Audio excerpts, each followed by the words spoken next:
Hey there, I'm Bella and I'm taking on a new form today. I had the idea of making an Animal Crossing version of my usual model, so join me for the process and the failures that come with experimenting. As always, a disclaimer I'd like to put out is that this isn't a tutorial, but think of it more as a walkthrough on how I achieved what I did. If you learn something, that's great, and I'm always happy to answer questions, but I am no teacher. And one last thing before jumping straight into it, I'm open to the idea of making custom Animal Crossing Vtuber models for others, and your best bet is to check Twitter and message me there. Now let's get to it. We're jumping straight into the unwrapping, but don't worry, you didn't miss much, just the creation of the basic body shape. I think I lost that footage sometime between clearing out space on my hard drive, buying a new hard drive, transferring stuff, all that fun stuff. I'm making this with the mindset that I want this to be easily customizable in the future. So I'm not jumping straight into my specific character design, but instead making a nice base so any future potential models will have a nice point to start from. UV unwrapping is always just so fun.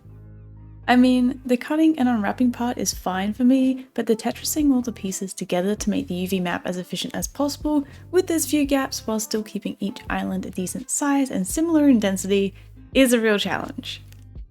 I also want to say that I started this project back in January. I worked quite intensively over the first few days because I was getting so hyped for this new project, and then I dropped it for about 2 months when it came time to working on all of the blend shapes and the expressions. But more on that when we get to it. What I'm doing here is sectioning off what I think can be best described as a sprite sheet. I'm pretty sure that's what it's called, but if it's not, then I apologize. It's basically just a 4x4 grid for me to put all the different shapes of eyes that I need. In the future, I end up needing more space, which really was not ideal, so it ended up becoming a 6x6 sheet with some spare room in case I needed it even more in the future. I went backwards and forwards on this a lot and having to keep going back and changing it and redoing it, but I finally settled on a method that I think is going to work for future models. I start out with what I want my eyes to look like in their default state, and then I just use that one as a base for all the other images from there. There's a few different stages of blinking, as well as more expressive ones like angry, shocked, and crying eyes. In most cases, the eyes can't just be flipped for the left and the right, as the pupils never look straight forward. I thought about doing that, but I just wanted to keep it more to the style of the game. So that means most of their eyes have their both looking left and looking right versions. When it comes to texturing, starting out in Blender works well enough for me, but eventually I find that it is quite limiting and I can't really refine it past a certain point. So I export the image into Clip Studio Paint, which is just my preferred 2D editing program. I can do all of the things that I want to, like fixing up things here and there, but the main thing I really like to do is blending everything out so that way it's nice and smooth, and it gets rid of all of the brush strokes from Blender. Once I have a nice base down though, I can start working on actually making it look like me in all of my pink and cute goodness. A lot of the details you're seeing right now was honestly mainly for my own enjoyment. I thought it was just funny. And while I know that for the most part, clothes will be covering like everything here, it still just didn't feel right to keep it so bare. Besides, in the future, maybe I'll be creating a character who has a little cleavage showing. Now that would be interesting to see in the Animal Crossing style. A lot of the features and accessories that I have, I do simplify a bit to fit in with the Animal Crossing style, but I also like to add in as much detail as I can. I think it's a nice touch and it's what grabs your attention. At first, yes, it's an Animal Crossing style model, but then you see all of the unique things that obviously aren't from the game itself, and it just makes it really fun and new and unique. Like, I feel that the piercings I have, while I kept them chunky and I didn't go into as much detail or add in literally every single one that I have, it's enough that it's still recognizable and it suits the style. When did you last see piercings on an Animal Crossing character? Here, I originally put the eyebrow onto the same sprite sheet as the eyes, but I ended up just putting it onto the same texture image as the face and body. How the eyes work is that they are on the sprite sheet that I was talking about, but rather than the eye UV moving to a different part of the sheet, it's technically the whole image that moves, which meant that the eyebrow was also moving when the eye texture changed. It was quite funny to watch. Onto the horns. I did definitely think about just taking the horns that I put on my original model and then just reusing them for this Animal Crossing model, but I figured it would be better to just remake them so that way they wouldn't look out of place and like I actually made them to fit this model, because I did. I used the same technique to make them as my other model, by blocking in the main shape, then adding the ridges as details. I do this by adding an extra loop and scaling it up and moving it up, because the thing that I think is really neat about my horns is that the ridges are only really along the top side and the bottom side of the horns are smooth. This is easily done by moving the 3D cursor to the bottom of the new loop and then scaling it up from that 3D point. I definitely went about blending the texture of the horns in the most terrible roundabout way possible, but I got there in the end. If I were to do it over again, I would probably make the UV for the horns itself quite straight and triangular shaped. That way I can just do a linear gradient in Clip Studio Paint and call it a day, rather than my method of creating blocks of various shades along the gradient that I want, blending it smooth in Clip Studio Paint, fiddling over getting the edges to line up so that the seam isn't showing, and partway giving up because it's barely noticeable anyways. Just food for thought, but that's just the sunk cost fallacy at that point. Like, I was already halfway there, I may as well have just continued sticking through my stupid method. And then it's just time to be adding the finer details now that the base layer is polished.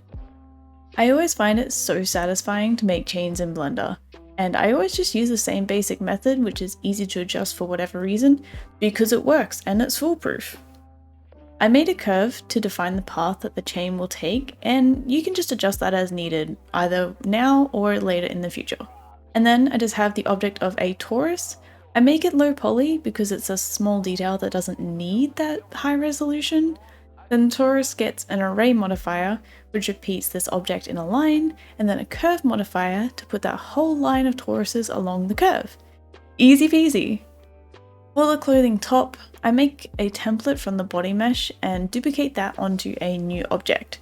It saves me time from creating it from scratch, and functionally, I'm hoping it will be a lot nicer with all of the moving bones, because all of the vertices from the top will practically line up in the same spot as the vertices from the body, and it should be a lot less clipping. For the skirt, all I can really do is take the waistband and duplicate that, and then just extrude the skirt down from there. I've got these large eyelet holes around the waistband of my skirt, so I inset a group of 4 faces, round them out into a circle, and then just delete the inside.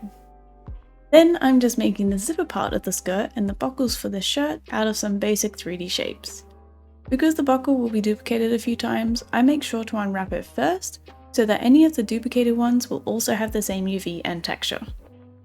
All of the clothing pieces I just unwrap onto a new image. I always use just a very dark grey and never pure black when texturing, unless it's for details and shading, because then it leaves room for the darker details to actually stand out.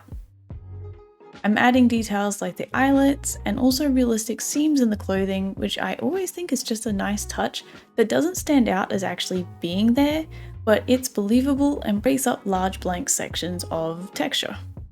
Now, as you can imagine, there is a lot that's gone into this model. And especially when you break down all the little pieces and all of the steps, there's lots of footage that I have here.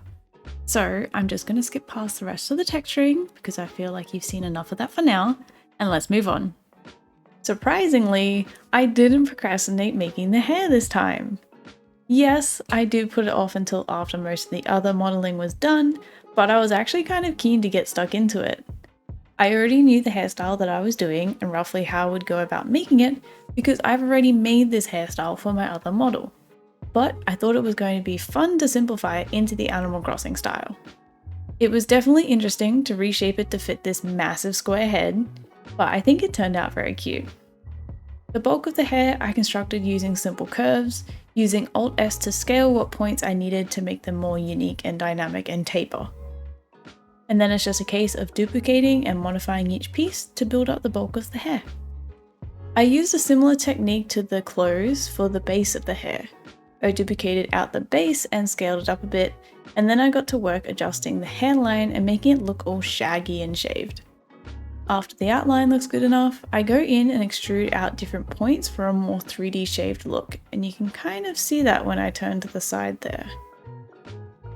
Now, if you aren't aware, my usual model does not have any shoes. Or feet for that matter, actually. I got lazy and knew that they would never be seen anyways, so I just deleted them.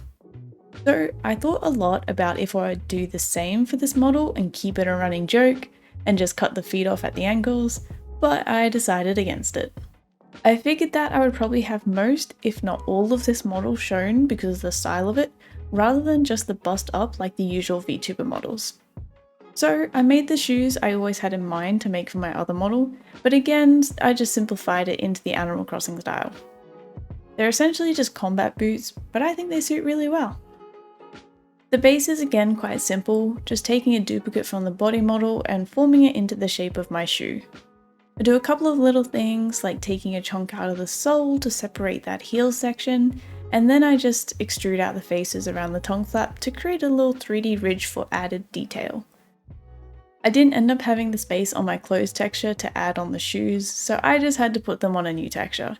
It's really not a big deal, it probably would have been more ideal to have them all together, but it's whatever.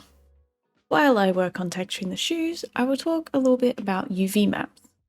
I understand that they are quite a confusing thing to wrap your head around, and so I get asked a lot about how to do the UV or the unwrapping or cutting or just anything surrounding that. And to be completely honest, I never truly know what to say.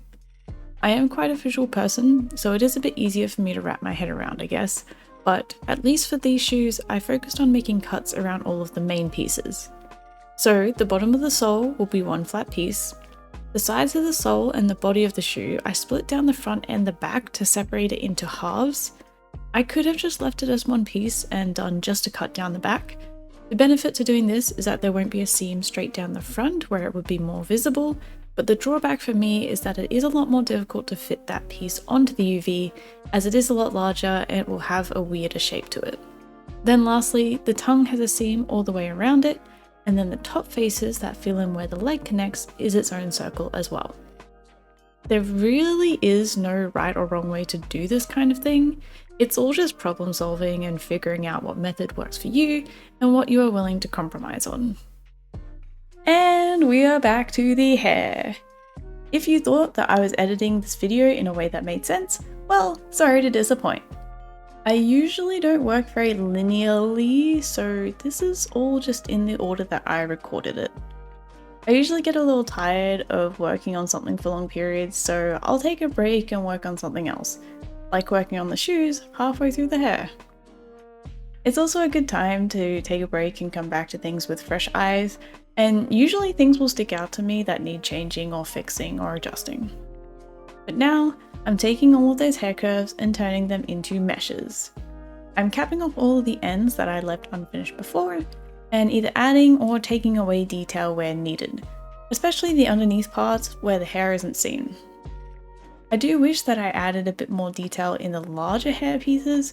Some of them just look a little bit too low poly when moving, like you can see it when there's a lot of bend and shake and physics in my hair, but it's not too big of a deal. The unwrapping of the hair was quite a tedious task. I basically take each strand and split them down the sides to leave a top half and a bottom half, and I just hide everything as I go to make things easier to work with. It lets me see what I've done, what I haven't done, what I've got left to do, that kind of thing. I use the UV Squares add-on to get each island into a straight grid, and then I group similar strands together to share the same texture spaces. The texture itself I thought might be a bit better to start in Clip Studio Paint. So what I did is I just made some details and some lines and used all the colors that I wanted, and then I used a motion blur to create the soft, straight strands. And then of course I go back in and add some more intentional detail in Blender. In the shaved part, I expanded on the 3D form to create a more 2D texture around it, just going through in different phases and adding more detail with outline, shading, strands, highlights, more shading, even more highlights, you get it. And now we get to the point where I procrastinate for a few months. I'm starting on making all of the eye shapes for the sprite sheet, and I go through many different iterations and ideas for this, but ultimately I come back to a similar enough idea. For now, I'm just creating all of the different eye shapes and expressions by duplicating the base eye and just modifying it as I need it. My layers are an absolute mess right now, and I will admit, it only gets worse, not better, and I don't ever fix it. Just don't worry about it, okay? After a month break, again, I come back to try making the eye in different layers of 3D shapes and making all of the blend shapes in Blender. This would be similar to how normal Vtuber model expressions are made, and it would allow for a wider range of fine-tuned expressions like eyebrows moving and like the corners of the mouth moving. But I think it would have worked out better if I had better layers. I made the eyelid onto a 3D object, but I kept the main eye shape on a flat plane, and looking back, that's probably where most of my issues in regards to clipping and weird shapes came from. I just didn't think of it at the time for some reason. If I was to do it again in 3D, I would make a form-fitting eye shape, for lack of a better word, and also maybe the iris and the pupil on separate layers as well. That way they're not just like squares. It was basically a bunch of square layers layered on top of each other rather than the actual shape of the eye. So after that waste of time, I figured my best bet would be going back to 2D. And in realizing that, I also realized the expressions I want, which are based on the reactions from in-game, would also probably be 2D. So I made some of the sprites that I needed for that as well. At this point in time, my idea was that I would have a bunch of planes with the sprites on them, and they would eventually be animated either with bones or with blend shapes. Spoiler alert, I didn't end up using this method, and it got way too much for my brain to comprehend. This whole time, I was picturing how this would work with the joy expression, with all of the flowers radiating out from the center, and that would be a lot of different pieces to animate. Another 2-month procrastination break, and when I came back to this project, I put all of the expression sprites onto a different sheet, which was a step in the right direction, but still not quite what I needed. So I dropped it again for another month. It did give me the idea, however, of animating the expressions on 2D into an animated sprite sheet. So into After Effects we go! I took the expression sprites that I made earlier and turned them into vector objects so that they were nice and crisp and clean when being animated. I've used After Effects a bit in my lifetime, but completely self-taught, and it had been a while before this project since I had last used it, so maybe some things I did weren't the best, and there was a lot of fiddling around and experimenting, but in the end, it's the result that I imagined and it works, and that's all that really matters. I decided to do the joy expression first, since that's the one that I always pictured in my head, but I also figured that would be the most involved and difficult one to animate. Get it done and out of the way first. And I was correct. I didn't record it purely because I was rusty with my knowledge going into it and didn't want to be editing out all of my fumbling, but the rest of them I did record. The singing one was a little bit uncertain about the freehanding the animation, so I did reference over the top of the game expression to help me get the timing and the animations right. Next up is the shock expression. This one didn't actually make the cut into the final model because of how I made it on the Blender side. I used a plane to display the expressions, which is in front of the face, which works for most, but I didn't realize until it was too late that the shock expression would have to be behind the head instead. I'll just have to fix it for next time. The fourth expression is based on the pride expression from the game, and I thought it would be cool to do this one basically just because of the sparkles. I liked them. It's basically just 4 different sprites shown one after the other, radiating out from the middle. The laughing emote is also a pretty similar concept. I made a group of little laugh lines that I used to modify and create other 2 from there. And then they just cycle after each other. The last finishing touch is to put them on each side of the head, and I offset one of them so that way it isn't the same sprite on both sides and they're just offset. Next up is a reaction that I always forget the name of. For some reason, I keep thinking it's called Showman, and I have no idea why, but it's the flourish reaction. I've actually animated this reaction before for a different project, so it really has a special place in my heart and I just really like it. It was a little more complicated to animate. It's made up of the stars and the dots that radiate from the middle, and the stars have some rotation to them and fade out, while the dots have a mask on them similar to the shock expression, so that way the fade out for them is a bit more dynamic. Now, the crying emote was fun to make.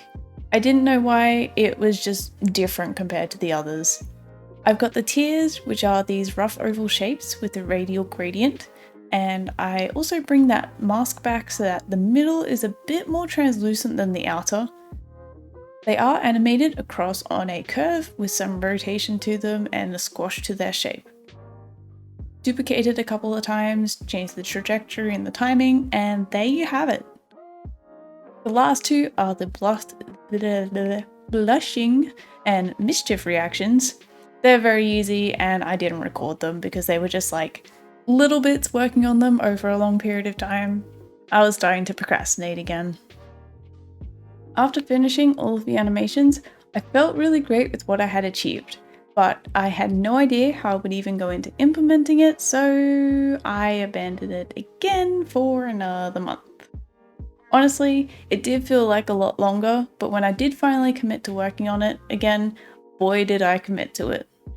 It was a good 3 or 4 days of trying things and experimenting and failing and researching and trying other things, and I wanted to give up on life about 5 or 6 times during this. Maybe more. So because of that, I don't have much recorded. And I don't really have much advice either. If you see my other videos, you know that I normally don't show the Unity stuff just because I'm not that knowledgeable with it or I don't really know good practices. I'm just making things up as I go basically, but everyone has to start somewhere. I ended up having to ditch the sprite sheet idea for the eyes and mouth because in practice, it just threw some weird behaviors. Where one blend shape for looking right was set to reference one part of the sheet, and blinking was set to reference another, it would blend between the two and reference a completely unwanted section when I was looking right and blinking. So I salvaged what I could and instead just had an entire material and texture change for each blend shape so that there was nothing that it could really blend between. Where I planned to have the animated expression sheet for the reactions, I searched a long time for a solution to playing video files, the correct encoding, or at least having image sequences as textures, and that part is what almost broke me. I stumbled upon Poyomi shaders, which with a little extra setup meant I could have GIFs as textures, so that was a workaround. How this works is by dragging a GIF into the flipbook effect, but what it does is create a texture array. Now, if I didn't already have experience working with texture arrays for my horse game, I would have just left it at that, but it made me realize that I didn't need to use a terrible quality GIF that can't really render transparency properly, but I could manually add all of the PNG sequence images to an array and use that for some super crisp quality reactions. Another thing I wanted to try was putting spring bones on the arms so that they would have some movement to them and not be quite so stiff.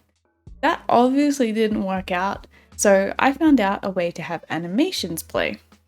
At first, I took this to the extreme and tried to completely animate the idle animation from Animal Crossing, where the character does a little bounce on the spot with their feet and swaying backwards and forwards. That introduced a world of issues on its own, but in the end, it just didn't work out. I couldn't fix it. I got it working fine in Unity, but something about some of the bone animations just weren't transferring to VC face properly. So, brilliant idea me settled on just having arm animations and, with all the other movement of the body finally working as intended, it was a fine compromise and it all just feels very dynamic to me. Like this is me trying to stay as still as possible. Like the arm movement still adds like a little bit of movement to the rest of the body. I think that's about all that I have for the things that I ran into and the things that I learned because of it. I ran into so many other little things that I haven't shown that were really relatively just simple fixes looking back, but they were the straw that broke the camel's back, so to speak. But that's the point of experimenting, right? I now know everything I need to do for the future, and I have a nice little list of things to improve on for the next one.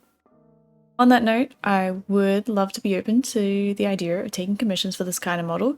So if you're interested, please reach out on Twitter. And as a thanks for sticking around to the end, and I realized I never actually showed off what those expressions were, so this is what they look like. So first up is the joy expression, and I do now know how to fix the little snapping of the legs and the... I know how to fix that. I'm gonna fix it for the next time, but I'm so done with this model, I'm gonna be honest. I don't want to go back through and fix even more stuff. The next one is singing, which I think would be super fun for karaoke streamers. That's not me, but it would be fun for other people, I think. The next one is the pride expression. The sparkles are just fun, they're cute. What's next? We have laughing. So that's what that one looks like. And then it's not showman, it's the flourish expression. And also I just realized, yes, the lip syncing is also on my list of things to fix up for the next time. I feel like it would be super fun to actually try and do like the twirl animation that actually happens in game when you do the reaction, but that would either be really fun or an absolute nightmare to do. We'll see. Next up, the crying one. I like it just because it's so expressive, I think. It's just fun. And then we have, the blushing one. It doesn't line up with my face properly. Again, something to fix for the next one. Like I said, I have a whole list of things. It's cute. And then the mischief one. And I think that's the last one. I don't have one. Yeah, that's the last one. Again, the mischief one I've got to make line up with the face. But again, all things to fix in the future. But yeah, thanks so much for watching. Thanks for sticking around to the end. And I'll see you in the next video. Bye! I have all my expressions set up to my numpad, so this is literally what I see right now with my script while I was testing them out.